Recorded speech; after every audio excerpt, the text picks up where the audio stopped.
নমস্কার বন্ধুরা, সবাইকে শুভ সকালের অনেক অনেক শুভেচ্ছা জানিয়ে তোমাদের পছন্দের ধারাবাহিক শুভ বিবাহের আজকের এক জমজমাট পর্ব নিয়ে আমি পৌঁছে গেছি তোমাদের সামনে। তাহলে আর তো দেরি করা যাবে না, চট করে দেখে নিতে হবে সেই জমজমাট পর্বটি। তাহলে কি করতে হবে? বাংলা সিরিয়াল সমাচারে তোমাদের স্বাগত জানিয়ে আজকের পর্বের রিভিউ তোমাদের জন্য। শুরুতে আমরা দেখতে পাচ্ছি সার্থককে তো তুহিনা বলে দিয়েছে যে তুমি জিতে গেছো না, তুমি ফেঁসে গেছো। কারণ তোমার সাথে যার বিয়ে দেওয়া হচ্ছে আর কি, সে আর কেউ নয়, সে নিজেও একজন পুলিশ অফিসার। তোমাকে ধরার জন্য পুরো ব্যাপারটাকে প্ল্যান করা হয়েছে। এবার তুমি কি করে বাঁচবে সার্থক? এবার তুমি নিজের চিন্তা করো। ওখানে উপস্থিত সবাই কিন্তু তোমার ধরা পড়ার অপেক্ষাতেই আছে।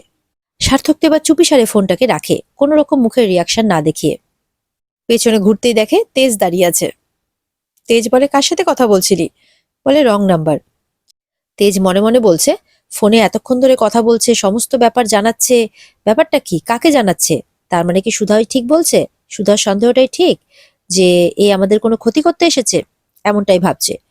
এদিকে সার্থককে তো টেনে নিয়ে চলে যাচ্ছে জ্যোৎস্নাদিরা, ওরা আনন্দ করছে, ওরা তো আর জানে না ব্যাপারটা।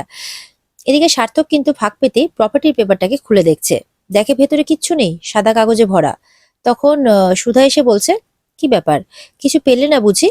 পাবেই বা কি করে? এই সুধাময়ী থাকতে তুমি ভাবলে কি করে যে মিস্টার বসু মল্লিককে আমি তোমাকে প্রপার্টির পেপার দিতে দেব?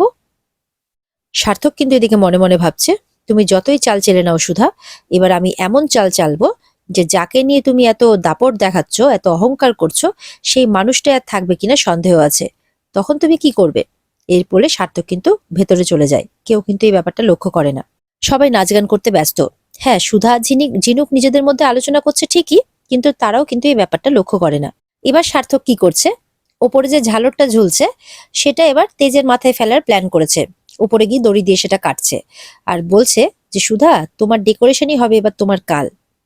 এদিকে অনিকেত যা যা কথা বলছে, সার্থককে যে মেরে ফেলার প্ল্যান করছে, সার্থকের সব মানে সার্থককে তো নয়, তেজকে, সরি, সার্থক যে তেজকে মেরে ফেলার একটা প্ল্যান করছে, আর ওর যে সমস্ত সম্পত্তি নিজের নামে করতে চাইছে, ওই ঝালরের দড়িটা কাটছে আর এই সমস্ত কিছু বকবক করে যাচ্ছে। এবার সার্থকের হাতে তো লাগানো রয়েছে একটা চিপ, যেটা লাগিয়ে রেখেছে সুধারা। সুধারা কিন্তু, সুধা আর সেই পুলিশ অফিসার মেয়েটা অশ্মি, দুজনেই কিন্তু সব কথাই শুনতে পাচ্ছে। এবার এরা বলছে যে কি ব্যাপার, মিস্টার বসু মল্লিককে মারার প্ল্যান করছে, কিন্তু কি এমন প্ল্যান করছে সার্থক চ্যাটার্জি? তখন ওপরে নজর যায় হঠাৎ করে সুধার, দেখে যে ঝাড়বাতিটা ঝুলছে, তার মানে এটা তেজের গায়ে ফেলে তাকে মারার প্ল্যান করা হয়েছে। সুধা তো বুঝতে পারে। এবার সুধা মিস্টার বসু মল্লিককে তখনই সময় মতো সরিয়ে নেয়। আর এদিকে অনিকেতের কিন্তু হালকা মাথায় আঘাত লাগে, আর কিছুটা ইচ্ছাকৃত ছিল তার, দেখায় যে তার মাথায় আঘাত লাগলো। এবার ব্যথাতে আহা করতে থাকছে, তার দিকে তো সবাই দৌড়ে যায়, আর কিছু জনের দিকে তেজের দিকে দৌড়ে আসে। তখন তেজ বলছে, কি হচ্ছে এসব, কি করে হলো? তখন সুধা বলছে, এই সমস্ত কিছু আর কিছুই নয়, দুধ কলা দিয়ে যাকে পুষেছেন আপনারা কালসা, আপনার ভাই অনিকেত, সেই আপনাকে মারার প্ল্যান কষেছে। এই কথাটা শুনে তো তেজ অবাক হয়ে যায়। তার আগেই তেজ সুধাকে বলছিল যে অনিকেতের মধ্যে নিশ্চয়ই কোনো ব্যাপার আছে, তেজের সন্দেহ হচ্ছে। তখন এই ঘটনাটা ঘটে যায়। এরপরে সবাই যখন অনিকেতকে নিয়ে ব্যস্ত, তখন সুধা বলছে, আপনারা সবাই দুধ কলা দিয়ে কালসাপ পুষেছেন, এই জিনিসটা এমনি হয়নি, এই জিনিসটা প্ল্যান করা হয়েছে আপনাদের ছেলে মিস্টার বসু মল্লিককে মারার জন্যে। সবাই তো এটা শুনে অবাক হয়ে যায় যে এটা কে করেছে। তখন সুধা বলে, এটা আর কেউ নয়, এই অনিকেতই করেছে। দিয়ে তাকে কিন্তু উঠিয়ে কলার ধরে মারতে থাকে সুধা। সবাই তো সুধার এই ব্যবহার দেখে অবাক হচ্ছে যে এটা কি হচ্ছে। এরপরে সুধা যখন সার্থকের কথাটা সবাইকে বলতে যাবে, যে আপনারা সবাই জানতে চাইছিলেন না যে এটা কে, এবার আমি বলছি আপনাদেরকে সত্যিটা। সার্থক দেখছে যে এবার তো সুধা তার হাটে হাড়ি ভাঙছে। এবার সার্থক কি করে, হঠাৎ করে সবকিছু মনে পড়ে যাওয়ার অভিনয় করতে থাকে, যে আমার সব মনে পড়ে গেছে, সব মনে পড়ে গেছে আমার, এই পরিবার, কিন্তু আমি এখানে কি করছি, এসব কি হচ্ছে, আমি এখানে কিভাবে এলাম?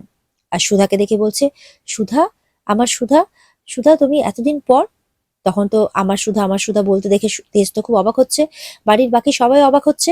তখন বলছে যে, কি ব্যাপার, তুই সুধার সাথে এরকম করে কেন কথা বলছিস? তেজের মাও বলছে, কি হয়েছে তোর, সুধার সাথে এরকম কেন করছিস? তখন বলে, ওই তো আমার স্ত্রী, যাকে আমি এতদিন ধরে মরিয়া হয়ে খুঁজছিলাম। আর ব্যাস, এটা শুনে তো সবাই অবাক হয়ে যায়। সুধাও অবাক হয়ে যায় যে সার্থক এটা কোন চাল দিল। আর সেই সময় চলে আসে সার্থকের সেই দজ্জাল মা।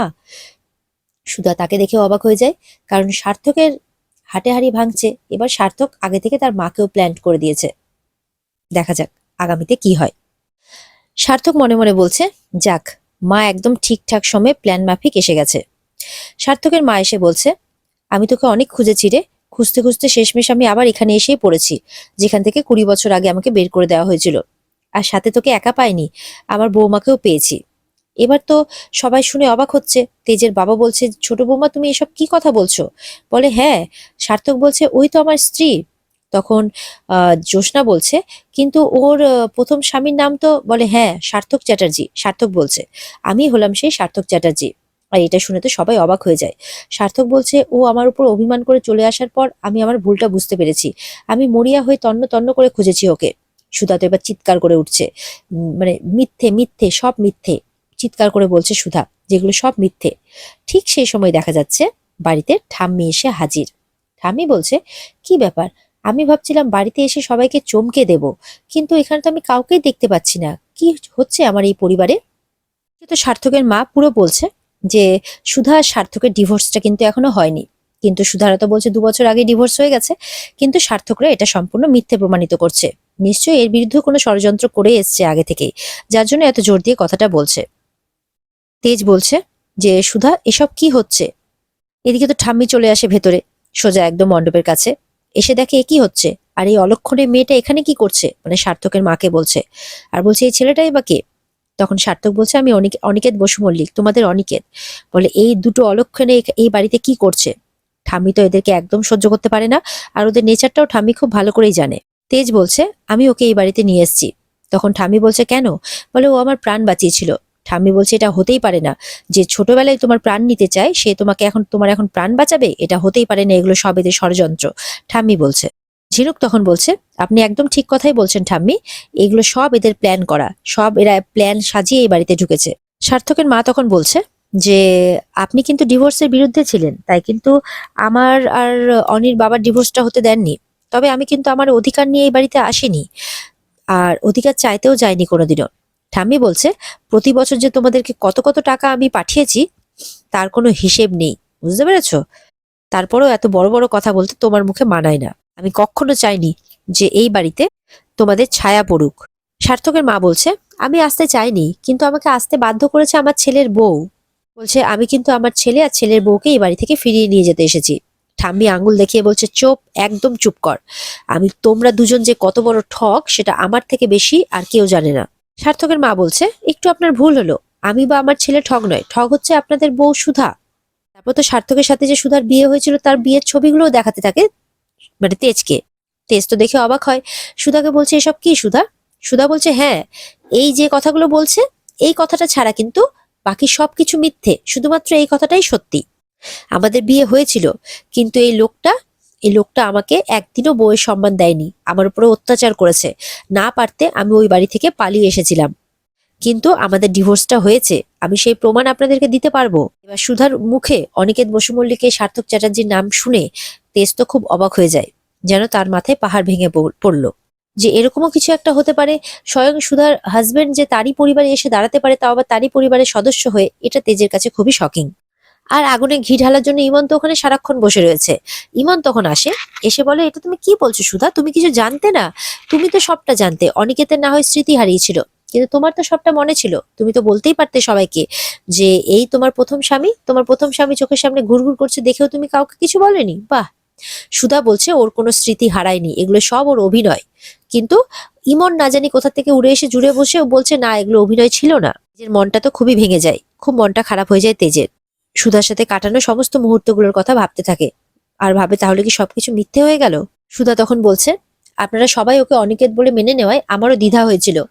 আমি ভাবছিলাম যে অনিকেত না সার্থক, কিন্তু আপনাকে আমি অনেকবার বলারও চেষ্টা করেছি মিস্টার বসু মল্লিক, একবার মনে করে দেখুন। তেজ তখন মনে করছে, তাই তো সুধা তো অনেকবার বাধা দেওয়ার চেষ্টা করেছে, বিশ্বাসও করতে দেয়নি কাউকে যে এই অনিকেত। বলার চেষ্টা করেছে সার্থকের ব্যাপারেও অনেক কিছু, কিন্তু তেজের কাছে সময় ছিল না, তেজ তার ভাইয়ের ব্যাপারে কোনো কথা শুনতেও চায়নি। তখন সুধা বলে, আপনারা যখন কিছু শুনতে চাইছিলেন না, তখন আমি ঠিক করলাম যে আমি এবার এই সার্থক চ্যাটার্জির বিরুদ্ধে প্রমাণ জোগাড় করব। আর সেই প্রমাণগুলোই জোগাড় করছিলাম আমি, আর আপনাদের দেখানোর চেষ্টা করছিলাম প্রমাণ স্বরূপ যে এই অনিকেত নয়, এই সার্থক। সুধা বলছে, এই লোকটা একটা ক্রিমিনাল, একটা ফ্রড, আর এগুলো সব এর গেম প্ল্যান। সার্থকের মা বলছে, খবরদার, ফ্রড তুমি, আমার ছেলে না। প্রথম স্বামী থাকতে আরেকটা বিয়ে করো কি করে তুমি? ঝিনুক বলছে, কি ফালতু কথা বলছেন আপনারা, আমার দিদির ডিভোর্স হয়ে গেছে। বলে, না, কোনো ডিভোর্স হয়নি। সুধা বলছে, ডিভোর্স হয়েছে, আমি এটা প্রমাণ দিতে পারবো। তেজ বলছে, আপনি প্রমাণ দিতে পারবেন? বলে, হ্যাঁ, কালকে সূর্যোদয়ের আগেই আমি এই প্রমাণটা দেবো আপনাদেরকে। তখন সার্থকের মা বলছে, আর যদি প্রমাণ দিতে না পারো তাহলে আমার ছেলের সাথে যাবে তো? তখন সুধা বলে, ঠিক আছে, তাই হবে, কিন্তু আমি প্রমাণ দেব। এদিকে তেজের বাবা অনিকেতকে বলছে, তুই পুলিশে কেন কমপ্লেন করিসনি? বলছিস যে সুধা নাকি তোকে ছেড়ে পালিয়ে গেছিল। বলে, পরিবারের মান সম্মানের কথা ভেবে জেঠু, তাই করিনি। আসলে আমি খুব সাধারণ ছিলাম তো, আর সুধার খুব মানে বড় বাড়িতে বিয়ে করার শখ ছিল আর কি। সেই জন্যই তো সার্থকের মা তখন বলছে, এই তেজ বেকারির উত্তরাধিকার তেজকে ফাঁসিয়ে বিয়ে করেছে সুধা। কিন্তু আমি চুপ করে থাকবো না, আমি কিন্তু এই সুধা আর এই বসু মল্লিক পরিবারের উপর কেস করব। তখন ঠাম্মি বলছে, কি, তুমি আমাকে ধমকি দিচ্ছ? সার্থকের মা বলছে, আমি শুধু সাবধান করে দিচ্ছি আপনাকে। সুধা বলছে তখন সার্থকের মাকে, এই যে আপনি যা খুশি তাই করে নিন, আমি প্রমাণ নিয়ে আসবো, তারপরে আপনাদেরকে দেখে নেব। এদিকে তো সুধা বেরোনোর জন্য প্রস্তুত হয়ে যায় প্রমাণ আনার জন্য তার বাড়ি থেকে। আর তেজ তো সুধার দিকে দেখতেই থাকে অনেক আশা নিয়ে, কারণ তেজের বিশ্বাস আছে সুধার প্রতি যে সুধা যা বলছেন উনি তাই করবেন। আর এখানে আজকের পর্ব শেষ হয়ে যায়। তো বন্ধুরা, এই ছিল আজকের পর্বের রিভিউ। যদি ভালো লেগে থাকে তাহলে অবশ্যই পর্বকে লাইক, কমেন্ট, সাবস্ক্রাইব করতে কিন্তু ভুলবে না। আর পর্বের বিস্তারিত দেখার জন্য স্টার জলসার পর্দায় তোমরা অবশ্যই নজর রাখবে ঠিকঠাক সময়ে। দেখা হচ্ছে তাহলে আগামীকালকে তোমাদের সাথে। ততক্ষণ সবাই ভালো থাকবে। টাটা।